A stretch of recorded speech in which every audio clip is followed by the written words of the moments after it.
एक लोमड़ी ने बताया कि ऐसी स्त्रियां अपने पति के अलावा अन्य पुरुषों से संबंध नहीं बनाती। दर्शक बंधुओं, आज का यह प्रसंग आपको सुनने में कुछ अजीब ही लग रहा होगा, परंतु यह सत्य है।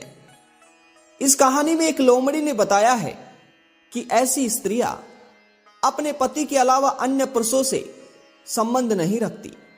मित्रों, आज की ये कहानी बड़ी ही रोचक और बड़ी ही ज्ञानवर्धक होने वाली है। आप सभी श्रोता बंधुओं से निवेदन है कि इस कहानी के साथ कहानी की समाप्ति तक बने रहे। मित्रों, यदि अभी तक आप लोगों ने ज्ञानवर्धक कहानी यूट्यूब चैनल को सब्सक्राइब नहीं किया तो इस चैनल के लिए सब्सक्राइब अवश्य कर लें और इस वीडियो को अपने मित्रों बंधुओं तक शेयर अवश्य करें। दोस्तों, आप लोगों ने भी अपने बचपन में लोमड़ी की कहानियां तो कभी बहुत सुनी होगी, परंतु आज जो कहानी मैं आपको सुनाने वाला हूं, यह कहानी बड़ी ही ज्ञानवर्धक और बड़ी ही रोचक है। तो एक बार पुनः आप सभी से कहना चाहूंगा कि इस कहानी के साथ कहानी की समाप्ति तक बने रहे। मित्रों, एक बार किसी एक जंगल में एक मैना नाम की लोमड़ी रहा करती थी। लोमड़ी बड़ी ही दयावान थी। मित्रों, कहा जाता है कि लोमड़ी तो वैसे बड़ी ही चालाक होती है, परंतु मित्रों, हर मनुष्य का स्वभाव जिस तरह से एक जैसा नहीं होता, ठीक उसी तरह से हर पशु का स्वभाव भी एक जैसा नहीं होता। मित्रों, वह लोमड़ी हमेशा अपने जंगल में हर किसी की मदद किया करती थी। मित्रों, एक बार क्या होता है कि उस जंगल में लोमड़ी के एक पड़ोसन चिड़िया का बच्चा बहुत बीमार हो जाता है। तभी चिड़िया अपने बच्चे का अच्छे से इलाज कराने के लिए एक वैद्य जी को बुलाती है। तो वैद्य जी चिड़िया को एक जड़ी बूटी लाने के लिए कहते हैं। मित्रों, तभी चिड़िया सोच रही थी कि हे वैद्य महाराज, मैं जड़ी बूटी तो ले आऊंगी, लेकिन इस समय तो मेरा अपने बच्चे के पास रहना बहुत जरूरी है। यदि इसी समय में मैं अपने बच्चे को छोड़कर चली गई तो फिर इसके साथ कौन रहेगा। मित्रों, उस चिड़िया की सारी बातें लोमड़ी अपने घर यानी कि बरगद की खो में बैठकर सुन रही थी। मित्रों, तभी लोमड़ी अपने पति से बिना पूछे उस चिड़िया के बच्चे के लिए जड़ी बूटी लेने के लिए पहाड़ों में चली जाती है। मित्रों, अब तो पूरे 3 दिन बाद वह लोमड़ी वापस लौट कर आती है और आते ही सबसे पहले उस चिड़िया के पास जाकर चिड़िया को वह जड़ी बूटी देकर और फिर अपने घर जाती है। बंधुओं, जब लोमड़ी अपने घर जाती है तो देखती है कि उसके बच्चे और उसका पति वहां बड़े ही गुस्से में खड़े हैं। दर्शक बंधुओं, लोमड़ी के घर जाते ही लोमड़ी का पति लोमड़ी से कहता है, हे वेश्या, हे क्रूर स्त्री, तुम मेरे घर से और मेरे बच्चों से दूर रहो। मुझे तो लगता है कि तुम मेरे अलावा किसी अन्य से प्रेम करती हो। तुम्हारा कैसा हृदय है जो अपनी संतान को और अपने पति को 3 दिनों तक छोड़कर कहीं और रही हो। यहां से चले जाओ, तुम्हारी हमें और अपनी संतान को कोई जरूरत नहीं है। दर्शक बंधुओं, अब तो लोमड़ी अपने पति की ऐसी बातें सुनकर बड़ी दुखी हो गई। तभी लोमड़ी अपने पति से कहती है, अजी, आप ऐसा मुझसे ना बोलो। मैं आपसे ही प्रेम करती हूं। मैंने आपके अलावा कभी भी किसी में आसक्त होने की भावना अपने मन में नहीं लाई। दोस्तों, लोमड़ी की यह बात को सुनकर लोमड़ी का पति कहता है, अरे, आखिर तुम यह शब्द अपने मुंह से क्यों निकाल रही हो और तुम इस बात को किस तरह से स्पष्ट कर सकती हो, मुझे बताओ। मित्रों, तभी लोमड़ी चिड़िया वाली उस बात को अपने पति को बताती है, परंतु लोमड़ी का पति अपनी पत्नी पर विश्वास नहीं करता। मित्रों, तभी लोमड़ी अपने पति से कहती है, सुनिए, मैं आपको एक छोटी सी कहानी सुनाती हूं और इस कहानी को आप बड़े ही ध्यान से सुनिएगा। यदि इस कहानी को आपने सुन लिया तो आपको पता चल जाएगा कि मैं आपके अलावा किसी अन्य से प्रेम नहीं करती। और हां, ये कहानी मनुष्य के लिए भी बड़ी ही कारगर साबित होगी, क्योंकि ये कहानी मनुष्य जाति की स्त्रियों की ही है। इस कहानी में मैं बताऊंगी कि आखिर कौन सी स्त्रियां अपने पति को छोड़कर गैर मर्दों में आसक्त नहीं रहती। पिया जी, एक बार प्रेमपुरी नगरी में मुंशी चंद नाम का एक सेठ रहा करता था। वह सेठ बड़ा ही दयालु और बड़ा ही प्रेम भक्ति स्वभाव का था। वह सेठ अपने गांव में हमेशा ही दान पुण्य और धर्म करता रहता था। इसी वजह से और उसके दान पुण्य की वजह से उस सेठ को एक पुत्री की प्राप्ति होती है। पुत्री की प्राप्ति होने के बाद सेठ अपने पूरे गांव में भंडारा करवा देता है। दोस्तों, सेठ की वह पुत्री बाल अवस्था में ही बहुत ही सुंदर थी। इसी तरह अब देखते ही देखते सेठ की पुत्री पूरे 8 वर्ष की हो चुकी थी। जब मुंशी चंद सेठ की पुत्री 8 वर्ष की हो गई तो मुंशी चंद सेठ ने अपनी पुत्री को अपने ही पास के एक स्कूल में दाखिला करवा दिया। दर्शकों, उसके बाद में सेठ मुंशी चंद अपनी पुत्री से बहुत अधिक प्रेम करता था, तो वह रोज अपनी पुत्री को अपने कंधों पर बिठाकर ले जाता और उसे विद्यालय छोड़ने के बाद अपने कंधों पर ही बिठाकर वापस लाया करता था। मुंशी चंद प्रेम की पत्नी हमेशा अपने पति से कहा करती थी, ए जी, कहीं आपका यह लाड प्यार हमारी बेटी को बिगाड़ ना दे, क्योंकि कहते हैं कि हमेशा अच्छी फसल को कीड़े ही खाते हैं। ए जी, आप हमारी पुत्री से इतना प्रेम ना करें, कहीं ऐसा ना हो कि हमें इसकी वजह से किसी दिन लज्जा झेलनी पड़े। दर्शक बंधुओं, जब मुंशी चंद प्रेम की पत्नी इस तरह से बातें करती थी तो उस सेठ को बहुत गुस्सा आया करता था और वह कहती थी कि तुमसे हम पिता और पुत्री का प्रेम देखा नहीं जाता, इसलिए तुम मुझसे ऐसी बातें बोल रही हो। दर्शक बंधुओं, अब तो इसी तरह देखते ही देखते मुंशी चंद प्रेम की पत्नी अपनी उस बेटी को अपने घर ही रखने लगती है और घर का काम काज करवाती है और घर की कुछ अच्छी बातें और सीख देती है। दर्शक बंधुओं, अब तो मुंशी चंद प्रेम की जो पुत्री थी वह पूरी तरह से जवान हो चुकी थी और पूरे नगर में सबसे सुंदर हो गई थी। दोस्तों, सेठ की पुत्री की सुंदरता के बारे में पूरे गांव में चर्चा फैली थी, क्योंकि वह दिखने में इतनी रूपवान थी कि हर कोई उसे देखते ही उसमें आसक्त हो जाया करता था।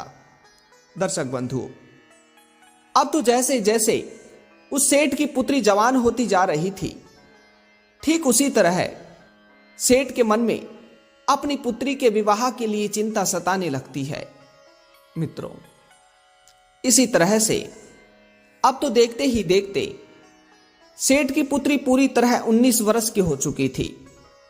दोस्तों, उधर सेठ के मकान के ठीक सामने एक ब्राह्मणों का लड़का रहा करता था।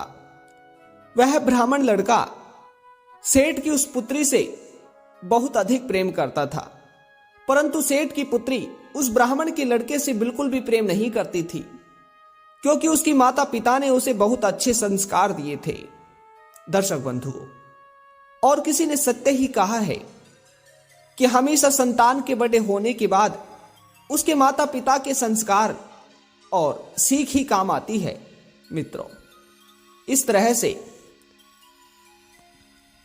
उस सेठ की पुत्री जब भी अपनी सखियों के साथ तालाब में पानी भरने के लिए जाया करती थी तो वह ब्राह्मणों का लड़का उस सेठ की पुत्री को हमेशा छेड़ा करता था, परंतु वह सेठ की पुत्री कभी भी अपने पिता से आकर उसके बारे में शिकायत नहीं करती थी। मित्रों, अब तो इसी तरह देखते ही देखते चलता रहा। दोस्तों, सेठ की जो पुत्री थी वह अपने वादे की बहुत पक्की थी। यदि उससे कोई भी कुछ भी मांगता तो वह देने में बिल्कुल नहीं झिझकती थी। वह बिना सोचे हर किसी को जो मांगो वही दे दिया करती थी। मित्रों, अब तो सेठ ने अपनी पुत्री के लिए एक अच्छा सा रिश्ता देख लिया और रिश्ता देखने के बाद विवाह तय कर दिया। मित्रों, जब इस बात का पता उस ब्राह्मण के लड़के को चलता है तो ब्राह्मण का लड़का एक दिन जब सेठ की पुत्री तालाब के किनारे पानी भरने के लिए जाती है तो वहीं पर उसका हाथ पकड़ लेता है। दोस्तों, हाथ पकड़कर वह ब्राह्मण का लड़का सेठ की पुत्री से कहता है, अरे तुम हमें छोड़कर विवाह कर कर अपने ससुराल चले जाओगी, भला ऐसा हो सकता है? मित्रों, उस ब्राह्मण के लड़के की बात को सुनकर सेठ की पुत्री कहती है, मैं आपसे बिल्कुल भी प्रेम नहीं करती और यह तो आपकी मूर्खता है कि आप हमारे प्रेम करने के बिना भी हमसे इस तरह बातें कर रहे हो। हम आपसे प्रेम नहीं करते, हमें बख्श दीजिए। मित्रों, तभी सेठ का वह ब्राह्मण का पुत्र कहता है, यदि तुम मुझसे प्रेम नहीं करती तो क्या हुआ, हम तो तुमसे बहुत अधिक प्रेम करते हैं। दोस्तों, तभी ब्राह्मण की सेठ की पुत्री कहती है, अच्छा ठीक है, अब मेरे पिता ने मेरा विवाह तय कर दिया है और कुछ ही दिनों के बाद मेरा विवाह होने वाला है। तुम मेरा पीछा छोड़ दो, तुम्हें बदले में क्या चाहिए बता दो।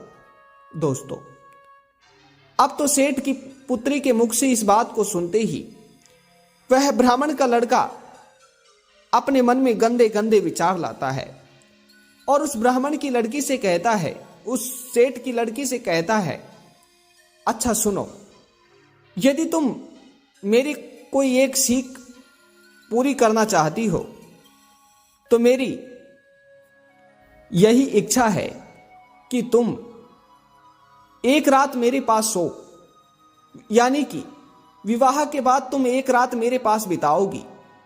यदि मेरा यह वादा तुम पूरा कर दोगी तो मैं तुम्हारा पीछा छोड़ दूंगा। दर्शक बंधुओं, जब सेठ की पुत्री इस बात को सुनती है तो अपने मन ही मन कई सारी विचारों को विचारती है। उसके बाद सेठ की पुत्री उस ब्राह्मण के लड़के से कहती है, अच्छा ठीक है, मैं तुम्हारे इस वादे को पूरा करूंगी, लेकिन मैं तुम्हारा यह वादा विवाह के बाद ही पूरा कर पाऊंगी। विवाह से पहले मैं कुछ भी नहीं कर पाऊंगी, अन्यथा मेरा पतिव्रता धर्म नष्ट हो जाएगा। दर्शक बंधुओं, अब तो धीरे धीरे सेठ की पुत्री के विवाह के दिनांक तारीख नजदीक आ रहे थे। दोस्तों, अब तो सेठ की पुत्री का विवाह एक अच्छे से धनी सेठ घराने में हो जाता है। मित्रों, विवाह के बाद सेठ की पुत्री अपने ससुराल में अपने सास ससुर और अपने पति के साथ खुशी खुशी रहने लगती है। दर्शक बंधुओं, देखते ही देखते काफी महीने बीत चुके थे। अब तो एक दिन वह ब्राह्मण का लड़का एक साधु का भेष बनाकर उस सेठ की पुत्री के ससुराल में पहुंच जाता है और वह एक कुएं के पास जाकर बैठ जाता है, जहां पर सेठ की पुत्री पानी लेने के लिए अपनी जेठानी और देवरानी के साथ आया करती थी। दर्शक बंधुओं, जब सेठ की पुत्री वहां पर आती है तो सेठ की पुत्री उस साधु के भेष में उस ब्राह्मण के लड़के को देखकर पहचान जाती है। मित्रों, उसके बाद वह ब्राह्मण का लड़का सेठ की पुत्री से कहता है, सुनो, आज तुम अपना वादा पूरा कर दो। आज रात्रि को मैं तुम्हारे घर के पीछे जो जंगल है उसी जंगल में मिलूंगा और हमारे वादे के मुताबिक आज रात्रि तुम्हें मेरे साथ बितानी होगी। दर्शक बंधुओं, अब तो उसकी इस बात को सुनकर सेठ की पुत्री उसे हाँ में जवाब देती है और वहां से चले जाती है।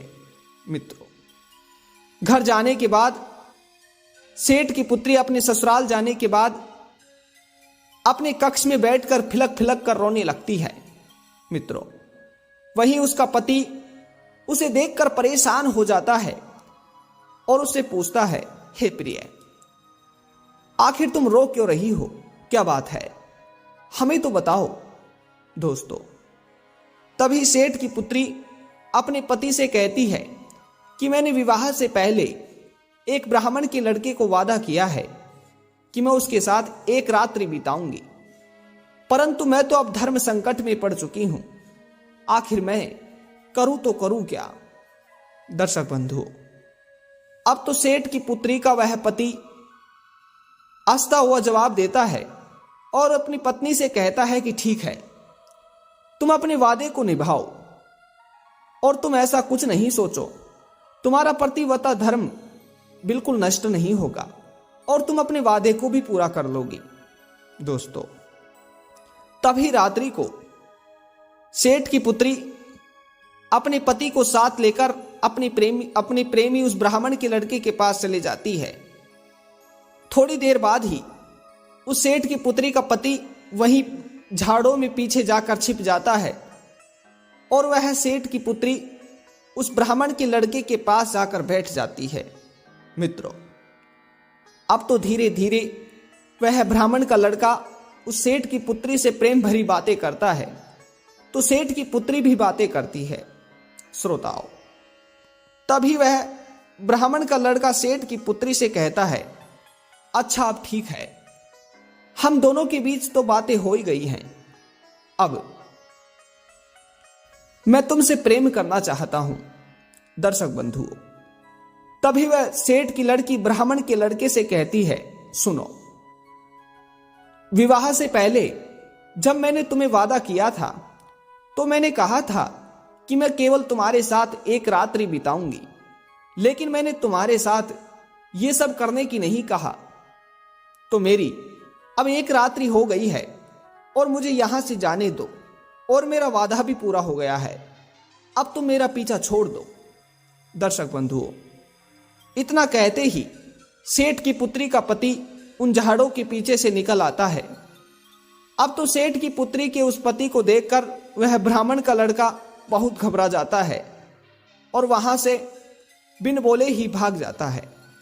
श्रोता बंधुओं, तो इस तरह से एक पतिव्रता नारी ने अपने पतिव्रता धर्म को बचाकर किस तरह से एक पतिव्रता नारी होने का संदेश दिया है।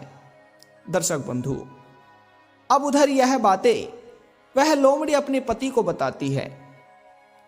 अब लोमड़ी के पति को इस कहानी को सुनने के बाद अपनी पत्नी पर भरोसा हो गया। तो श्रोता बंधुओं, तभी लोमड़ी अपने पति से कहती है, हे पति देव, इसलिए कहते हैं कि ऐसी स्त्री अपने पति को छोड़कर अन्य इस पुरुषों से आसक्त नहीं होती। श्रोता बंधुओं, ये कहानी आप सभी को कैसी लगी कमेंट बॉक्स में जरूर बताइएगा और एक बार पुनः मिलते हैं ऐसी ही रोचक और ज्ञानवर्धक तथ्यवर्धक कहानी के साथ। तब तक आप सभी दर्शकों का बहुत बहुत धन्यवाद। जय श्री कृष्णा, राधे राधे।